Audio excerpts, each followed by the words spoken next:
Hello, hi, what's up? It's me, Karen, your favorite booktuber, and today I'm coming at you to give you a short little video because tomorrow they just so happen to be announcing the International Booker shortlist at 2 p.m. British Standard Time. I think that's about 9 a.m. EST, 6 a.m. PST.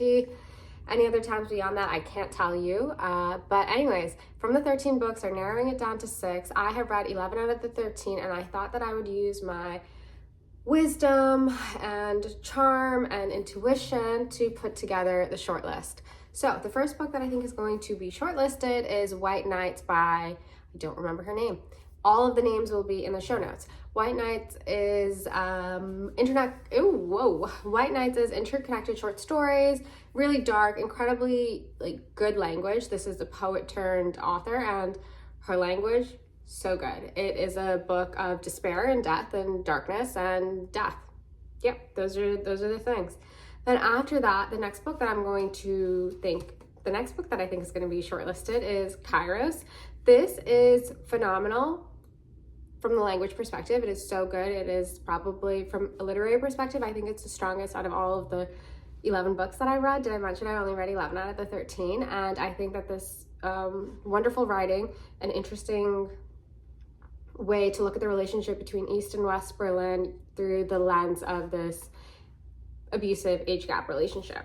Then I think that we will have Sympatia. This is a little novel that is very absurd and odd and peculiar. This is a story of a man who must put together an abandoned shelter for dogs with the help of a couple. You know, he's not doing this alone. If he was doing this alone, I don't think he would have managed.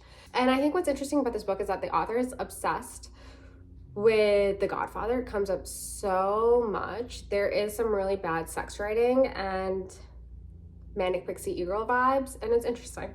Then I think we're gonna do Crooked Plow. This is a story of tenant farmers in Brazil through the lens of two sisters who are sisters and therefore connected for the rest of their life, but also are connected through the fact that when they were young, they played with a knife and bad things happened.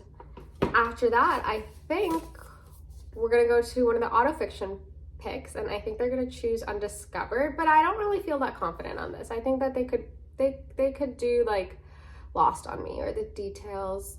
I think those would be the other two that would probably come forth, but I don't know. I think there's something about this one that they're gonna pick this one. Great. That's the intuition. I can't tell you why, I just have a feeling. Then I think for the final pick, it's gonna be one of the big books. There are two big books on this long list. Matter 2.0, and then this one, which I do have a copy of, The House on Via Gemato.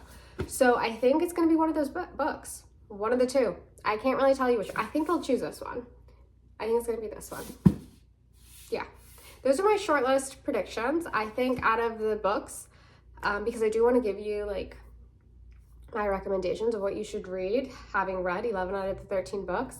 You should read White Nights, you should read Kairos, and I think you should read Not a River, though I have come across people who didn't really enjoy its fragmentary style, and I can totally understand that. If the author doesn't give you a lot to really sink your teeth into, you're not going to be overtly attached to these characters, but I think what I strongly believe is that White Nights read alongside White Nights makes for an interesting dialogue and connection, because both stories are about remote little villages, towns, where the characters don't have a lot of options, where it is very dire and things suck and there's a lot of despair and death and darkness and fire. That's that. Thank you. Let me know what you think will be shortlisted.